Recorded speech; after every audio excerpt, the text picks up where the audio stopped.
ኦኬ ሰዎች በዛ ሰበር የተባለ መረጃ እየተሰማ ይገኛል። በጆሃንስበርግ ከተማ እንግዲህ የአንድ ኢትዮጵያዊ ነጋዴ በግልጽ እንግዲህ በቀን ምድር በአሰቃቂ ሁኔታ የገደለው ተጠርጣሪ ከነግብረ አበሩ በፖሊስ ቁጥጥር ስር መዋሉ እየተሰማ ይገኛል።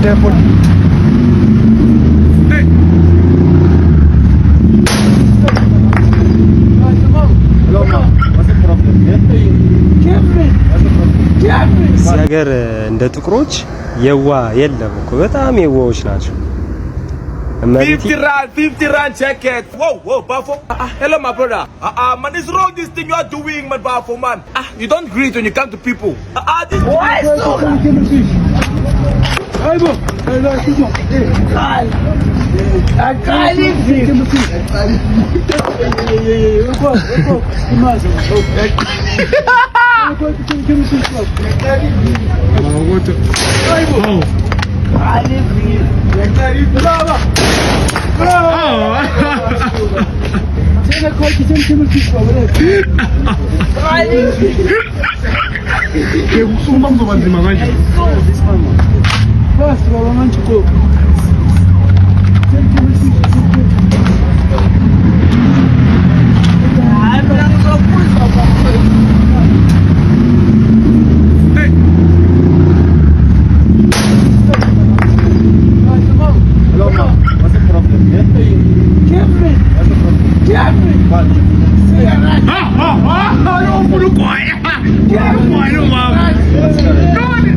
ኦኬ ሰዎች በዛ ሰበር የተባለ መረጃ እየተሰማ ይገኛል። በጆሃንስበርግ ከተማ እንግዲህ የአንድ ኢትዮጵያዊ ነጋዴ በግልጽ እንግዲህ በቀን ምድር በአሰቃቂ ሁኔታ የገደለው ተጠርጣሪ ከነግብረ አበሩ በፖሊስ ቁጥጥር ስር መዋሉ እየተሰማ ይገኛል። ለፖሊስ መረጃም ከሆነ እንግዲህ በቁጥጥር ስር የዋሉት የመጀመሪያዎቹ ተጠርጣሪዎች የጆሃንስበርግ ከተማ አስተዳደር ጂኤምፒዲ በደረሰው ጥቆማ መሰረትም እንግዲህ በጁሊየስ ስትሬት በሚባልበት የመጀመሪያው ተጠርጣሪ በቁጥጥር ስር ያዋለ ሲሆን ግለሰቡም እንግዲህ በምርመራ ወቅት ወንጀሉን እንደፈጸመ ያመነ ሲሆን ሁለተኛው ተጠርጣሪ ደግሞ የመጀመሪያው ተጠርጣሪ በሰጠው መረጃ መሰረት ፖሊስ ሁለተኛው ተጠርጣሪ ወዳለበት ቦታ በመሄድ በቁጥጥር ስር እንዳዋለው መረጃዎች እየወጡ ይገኛል። አዳዲስ መረጃዎችን በተጨማሪ ካገኘው ወደ እናንተ ማድረስላችኋለሁ። እስከዛው መልካም ጊዜ።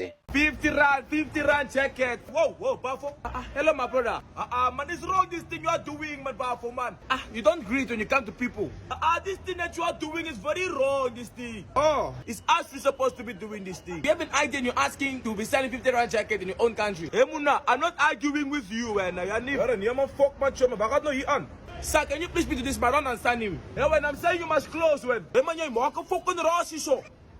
You can't come and disturb the gentleman here. Why are you not at work? Oh, no, I was not disturbing. I was just asking. Hey, man, you're more fucking Rossi show. I'm very sorry, my brother. Yeah, man, you're not stop now, man. I believe, man. Okay, I'm going. You came your big mouth, now you're running away. Hey, God. Thank you, sir. Thank you. I appreciate you. No, you're very much welcome, my brother. You must look after yourself, right? Thank you. May God bless you. Okay. እዚህ ሀገር እንደ ጥቁሮች የዋ የለም እኮ በጣም የዋዎች ናቸው።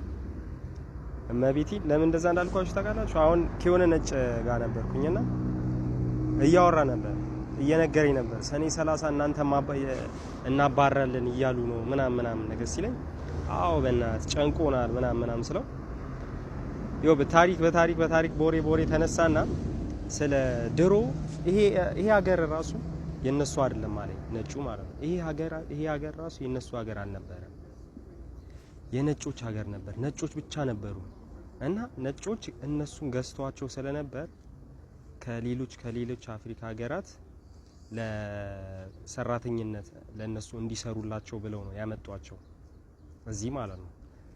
እንደ ሰራተኛ አድርገው አምጥቷቸው ነው እዚህ ተራብተው ተባስተው የኖሩትና ይሄንን ደቡብ አፍሪካ መሬት እኛ የገዛ ነው። ከጫካ ውስጥ የሚኖሩ አሉ አይደል? ይሄ ፓንት ብቻ አድርገው የሚኖሩ ፓንት ብቻ አድርገው ቅጠልን እንደ ፓንት የሚጠቀሙ ማለት ነው። ከነሱን የገዛ ነው።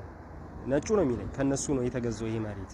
ድሮ አባቶቻችን ነጮች ከነሱ ገዝተው ከዛ በኋላ ጥቁሮችን ከሌሎች ከአፍሪካ ሀገራት አንድ በአንድ ዝም ብለው ለነሱ እንዲሰሩላቸው አመጧቸው። ከዛ እዚህ እየተባዙ ነው ይሄን ሀገር የተቆጣጠሩት አለኝና እንዴት ገዛችሁ በምን ገዛችሁ አልኩ። ከዛ ምን ቢለኝ ጥሩ ነው እኔ እሱ ፓርቶ ነው በጣም ያሳቀኝ። በመስታወት ነው የገዛ ነው ላይክ መስታወት አላ መስታወት እንደዚህ ራሳችሁ የምታዩበት መስታወቱን ሰጠናቸው። ከዛ መስታወቱን እንደዚህ ራሳቸውን ሲያዩበት በጣም ደስ አላቸዋል። በጣም ተደሰቱና ኧረ ሲያምር ምናምን ነገር ራሳቸውን ማየት ሲጀምሩ እሱን ሰተናቸው መሬቱን ተቀበልናቸው አለ ነጮች።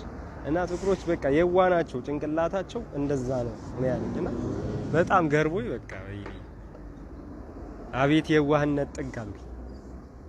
እኛ የዋህነትን ከጥቁሮች መማር አለብን። የሚገርም